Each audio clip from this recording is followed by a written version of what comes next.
Welcome, everybody. What an esteemed panel to have this conversation with today. I'm very excited. We have some questions that we're going to be asking. Some of them are going to be targeted at specific people, but I'd like to invite all of the panelists to chime in if you have something you would like to say. We'll be having a Q&A after the panelists have been questioned. I feel like I need like a lamp. So, the first question, Eric, I'm going to direct this one to you if you don't mind, is how's the workforce crisis affecting you professionally and or personally? How the workforce crisis affecting you? How the workforce crisis is affecting me personally? Yeah. And so basically, there's been a lot of touch, especially since COVID. I have no shame in saying I have been a resident. And the turnover rate at a residence now is every few months somebody else comes in. You get a good manager, they wind up leaving because of the stress of the job, of keeping staff, etc. And it's just really tough. And even broadband go around, like they have programs, same thing. Job employment program, same thing. It's all around. It's a bad shift, I think my emphasis here is in my personal opinion and what I want to do in my own giving is more money to group homes like mine and more money to day have programs like mine. Thank you. Thanks, sir. Donna, as a parent, would you mind responding to that question? Again, it's how's the workforce crisis affecting you professionally and or personally? And I think it's from both parents because it affects me in both ways. As a parent, it has impacted my family tremendously. My daughter has been home 3 years without an in-person day service, and she does Zoom, but there's only so much time that we can look at a screen and get anything much out of it. And it impacts my family because my husband and I have to juggle our work schedules in order for one of us to be home when Janine is home. And, it's very unfortunate because she has regressed, her articulation has been impacted, socialization, interaction has been stagnated, and, I see an overall sadness in her when she's not on the Zoom. When she's on the Zoom, sometimes she walks away, sometimes she'll walk the dog, sometimes she'll fall asleep, because it's hard to keep the focus for that long. And she misses being around people. She misses it very, very much. And she also had contact services that had been greatly impacted as well. So it really has been a very difficult time, and I know I speak for many families out there who have experienced the same thing. Some agencies have opened up gradually, some are taking a little bit longer to get things going, and that's very unfortunate. On the professional side, I see how hard it is to keep staff. As we all know, the pay is not what it should be, and so it's very difficult to retain staff. And, that entails inconsistency in services, and for the people we serve, inconsistency is very difficult. So that's been very much of a problem. And I think we heard that 50% of programs have either closed or have had to reduce services, which is really a shame because ultimately who loses out are the people who really need the services. So I'm hoping and praying that things will change and that we can start to get things back on track, but most importantly that the workforce that is the backbone of every service that is provided is respected and they are given the wages that they deserve. They are not only the staff, they are a parent, they are a driver, they are the person that takes individual individuals to medical appointments. They may have to bathe them. There's so many hats that they wear, and they totally deserve to be recognized, respected, and given their place. Amen. So on Donna's hope for change, how can we make things better? How can we make things better? Allison, you have a new role at OPWDD that we'd like to hear. Sure. So I think, as I mentioned earlier, how we make things better is by thinking a little bit differently and recognizing that I think what I see in the room here today is a set of businesses, a set of partners and collaborators, and it's really about, shifting our mindset from, and building on the strength of the current system, which is strong residential and day supports, and really working to support individuals in an integrated and independent way, but not just looking at it through a lens of, it's resources and government that's going to solve problems. We know government alone does not solve problems, and we have to partner with our communities, with our businesses, with our parents. We have to support families, we have to support parents, and we have to get creative and innovative. And part of the role of my office is to bridge those relationships, bridge those conversations, to really think about how do we envision the future to empower individuals, families, to support individuals, and create that relationship with the community and the businesses. It's not just an individual going to be employed, but going to be supporting the community and working and partnering in the community. It's a two-way street, and that is critical as we look at employment opportunities, as we look at volunteer opportunities, as we look at aid programs. It's really changing our mindset and working together to be able to create a vision for that future while we continue to really focus on the challenges of today. So there's little things that we can do to fix and strengthen and build current work and current processes, and I hope you do see the way that OPWD is trying to strengthen our communication, share information, and not just put out we need to explain why we're doing something. Part of it is so that it's not a mystery. What is the community or the pro wait list, and what does that mean? We want to be able to communicate through policy, through information to say, here's the process.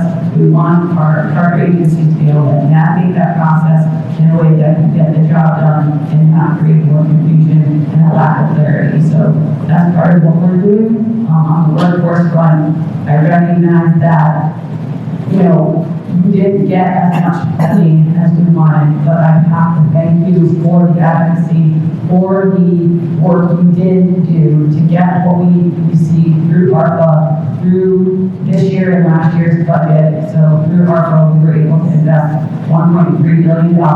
Through last year and this year's budget, it's almost totally another $1 billion. So at least we're making some headway, and we receive resources. We're not being cut, but we need to do more advocacy. We need to use the information that we're learning through the various workforce projects, including an ARPA-funded Minnesota evaluation to review and look at the projects that we have been doing and saying, how is it not working, so we can show that data and promote an increase in resources and funding and payment to staff. Because you're absolutely right, we have to pay workers more, we have to bring them up. Historically, they've been many percentages above minimum wage, and we're no longer there. We have to get back to that, and that's critical. So we need data to show our legislatures and our government that that's what it's going to require, and data to show that. Thank you so much. So some of the new initiatives that are out there around workforce are not only providing extra funds for people, but also providing a career ladder. So Kathy Brown is here from the National Alliance for Doing Support Professionals to talk about her initiative, or their initiative. Thank you. And I just want to say thank you very much to PCCS for inviting me to be here and have the opportunity to speak. NAPSD, National Alliance for Direct Support Professionals, very much believe, as our founder, Jonathan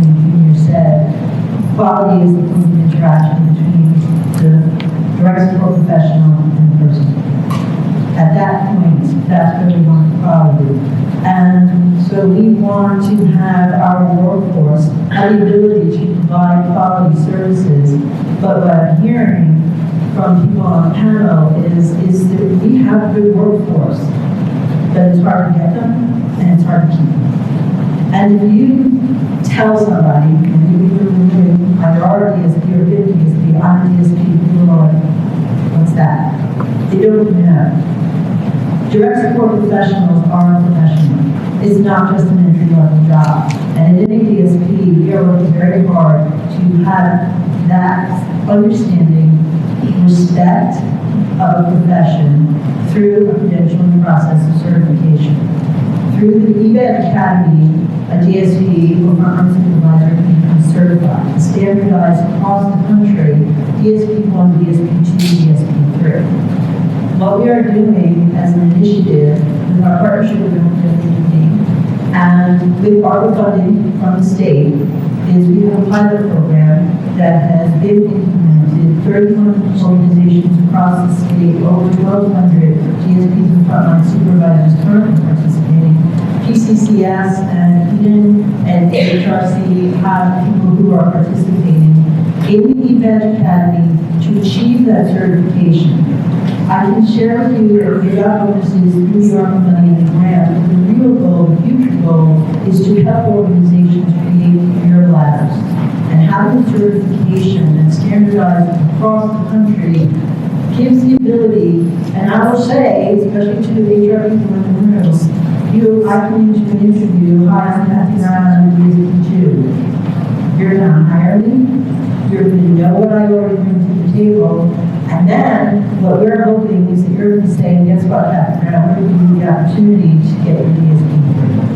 This is an initiative to develop the workforce, to support you, not have people constantly moving and churning over and going somewhere else. The money is huge, but the respect for the profession is critical. Thank you very much for bringing me here. Opportunities. $2 million would be for new opportunities for individuals living at home with caregivers who are unable to continue caring for them. This would also extend the DD managed care ability until the 31st of December of 2025. Our office is also looking into legislation that would consolidate OPWDD fingerprinting. So consolidating all fingerprinting into a single central database would boost the number of available DSPs and also save the state money. The state office of people with monumental disabilities has DSPs working with people with special needs to undergo background check, right, including fingerprinting. However, the current regulation requires DSPs to undergo separate fingerprinting for each OPWDD provider agencies they work for, which poses a challenge for agencies, the providers, and the state. Each fingerprint, I believe, is $100 per person, and simplifying this process by allowing one round of fingerprinting for all OPWDD providers would increase the number of available DSPs. This legislation would help many families with children who have special needs access to care they require. Additionally, agencies will be able to obtain the result of any pending incident or crime committed by a DSP through a central directory upon hire. I just want to let you know that many state legislators are advocating for this, and so is Senator Elizabeth. Thank you.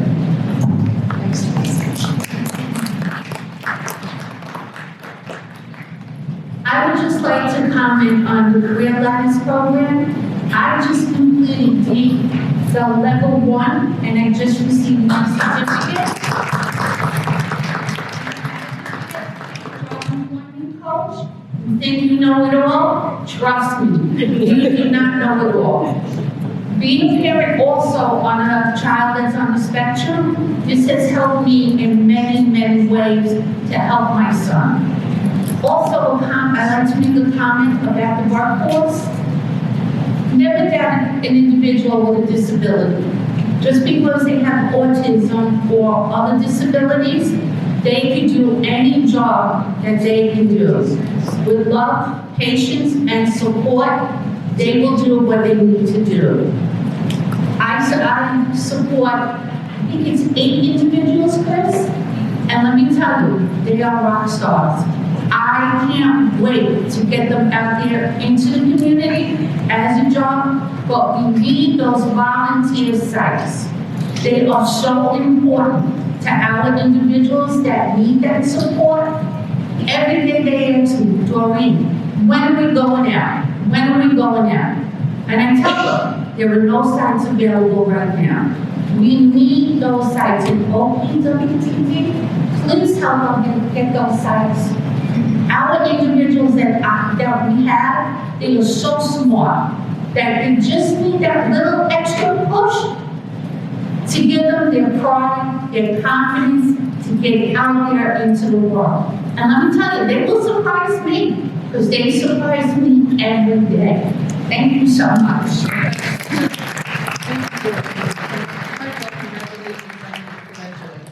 Wonderful news.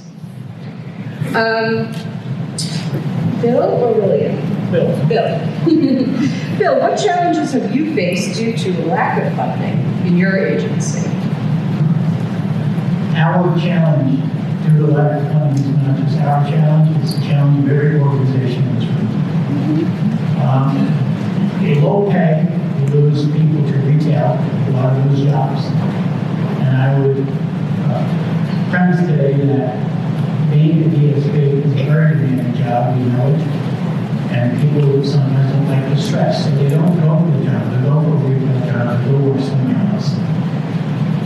But the issue is, to me, collaboration and not competition. I'm working with a number of agencies in this room today, and nonprofits in Staten Island. We're working on a grant to develop a common curriculum of DSPs following the DSP in the last month. Why are we going to do that? With a common curriculum, the DSP can go to any agency in this island of ours with the same recognized skill set. So we're creating efficiency, we're creating opportunity, and together we'll build this. So it's about collaboration, create a common standard, common skill set for our DSPs. Then on top of that, we use our coaching systems to build career ladders within our organizations. We actively promote from within. We listen, we learn, we grow. And again, thank you to those organizations that are working with us today on this grant. We're hoping we get this grant, and there are other nonprofits out there that I've talked to who say, we need to place on people who we don't know where.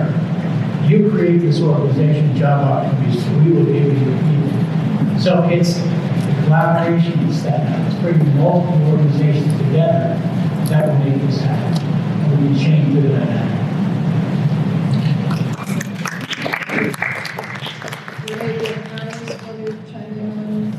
Lack of funding? I would like to just say something about the 4% COLA that we received.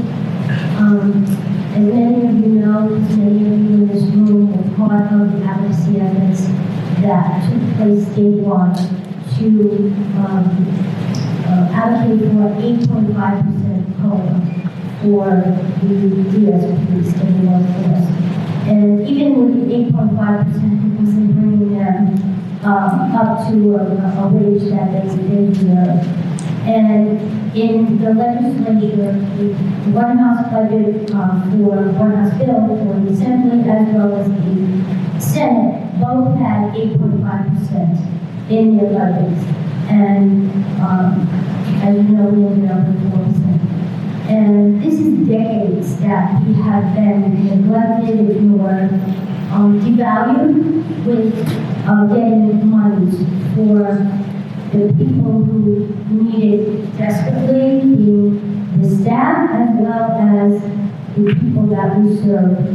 And it's disheartening that our advocacy efforts, the fact that our legislators tell us we're with you, we agree with you, we're there, but when it comes to the bottom line, doesn't happen, doesn't come to fruition. And we get crumbs, and we're tired of the crumbs that we get. We need to value the people that need these services. We need to value the staff. 4% is nothing. It's nothing. And nobody should be patting themselves on the back as a result of that.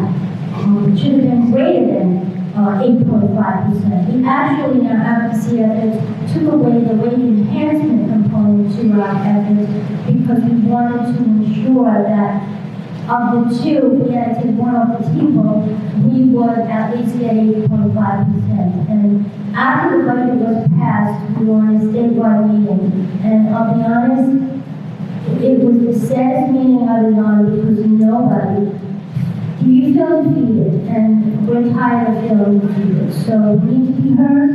We need to ensure that the wages go up. We need to just continue with our advocacy, our educating, and our informing our community. And collaboration is so important.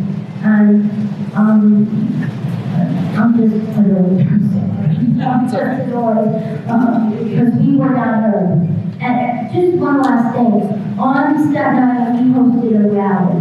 And it was at the College of Staten Island. We had over 500 people at that rally. They came from across the city to take part in it. And not only did we have it here, but simultaneously there was one in Long Island, there was one upstate. It was so well attended. The voices were just so passionate about what we needed and what we wanted. And it didn't happen. So we don't want to discourage people from doing that. We need to hear the voices and continue to hear the voices. And we need to let people know that they are being heard. Very, very important. The agencies are thinking about and starting to do and have been doing, because we have to look towards that future. And there are certain forces that are out of our control, and so we have to be able to envision ways to solve problems and to come together and partner to do things differently. And again, how do we do that? Supporting families, supporting people, bringing back the humankind and humanity to the work we do and to the society we live in. And again, looking around this room, you see partners, you see people who are from businesses and agencies, and that is critical. We lost a lot of that humanness in these last recent years, and what I see today here is reconnecting and making statements about the importance of that. And there's nothing that's going to replace that human dignity and kindness that I see here in the room. Thank you. Thank you. Did you have something to I tell me? really want to say one thing. Being an employer of two people with special abilities, a lot of conversations I have these days in the restaurant industry is that the workforce isn't as strong anymore post-COVID. People don't want to work as hard anymore, and people want to do as little as they can for as much as they can. I will say that for any employers that are listening that maybe do not employ someone with special abilities, the two hardest working people I have on my staff are Jan and Lynn. And I will tell you that the 4 days a week that they are there, my shifts run smoother and everyone works happier when they are present in our store. So if you are considering it often, I'm thanked for having them with us. And that is not a thanks that I would like to receive, because honestly, I want to thank them every second of the day. They will make you better, they will make your staff better, they will make your entire morale better for your business. And I think everyone just needs to open their eyes and their hearts a little bit more, and I think that we will have such a better workforce on Staten Island if we really open up our eyes and accept way more than many people are. Absolutely.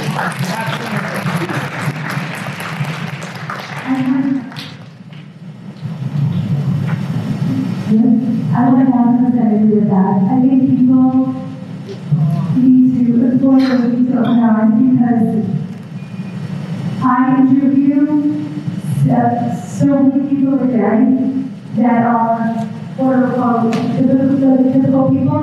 They don't want to work. They don't want to try hard.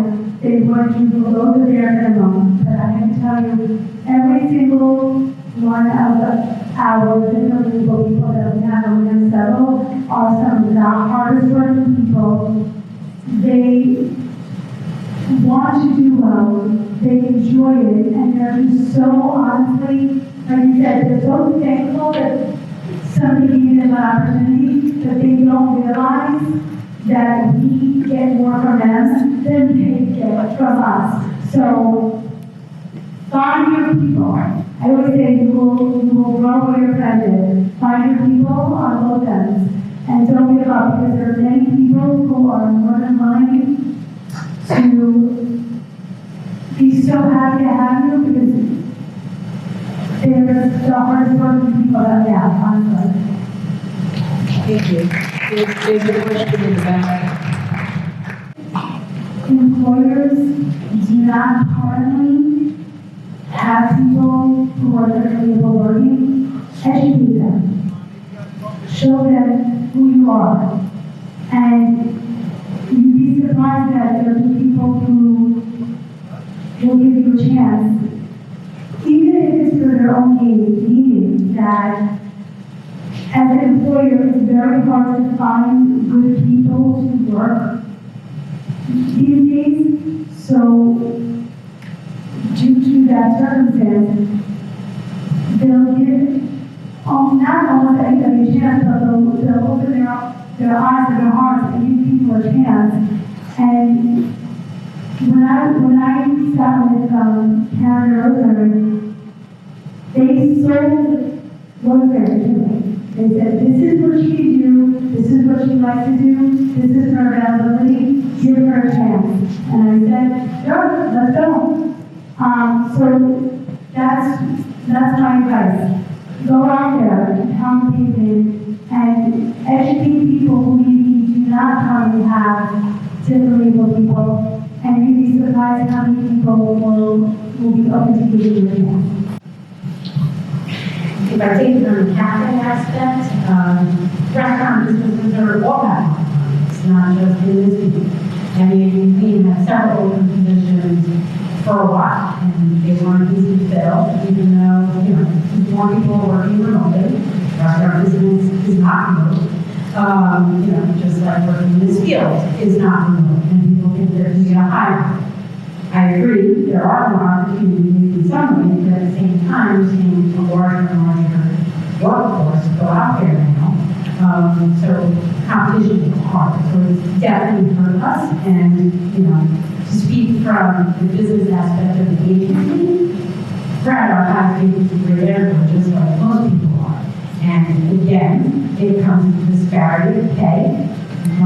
And the other side, a lot of people have been talking about, is even within our own agency, we're an FI agency and your traditional, I guess you would say, you can work with self-direction, and people who are DSPs are making $32 to $36 an hour versus someone who's traditional services doing the same exact job, working just as hard, making $16, $17, or $18 an hour.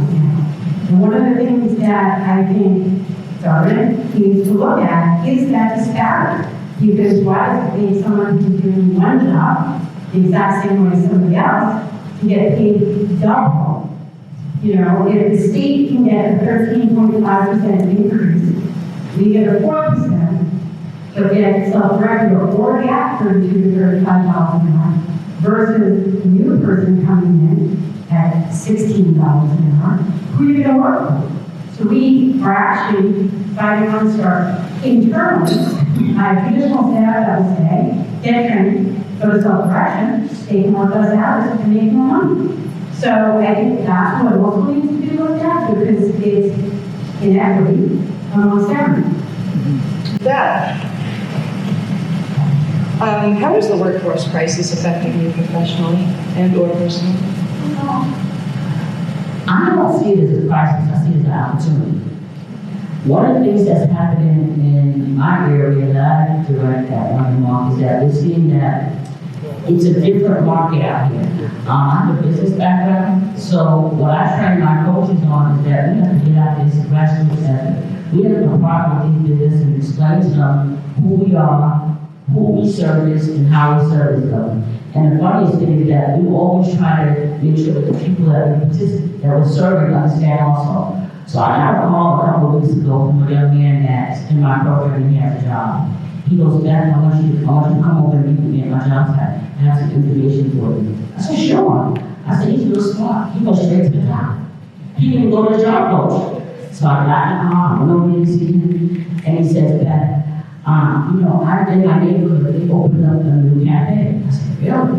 I said, you got information on it? He said, sure. I said, listen, do you think that this guy's hiring? He said, that's why I contacted you. I want you to go find out if he's hiring, he can hire some of our other people on board. I said, absolutely. I said, when is it open? He said, no, Wednesday through Sunday.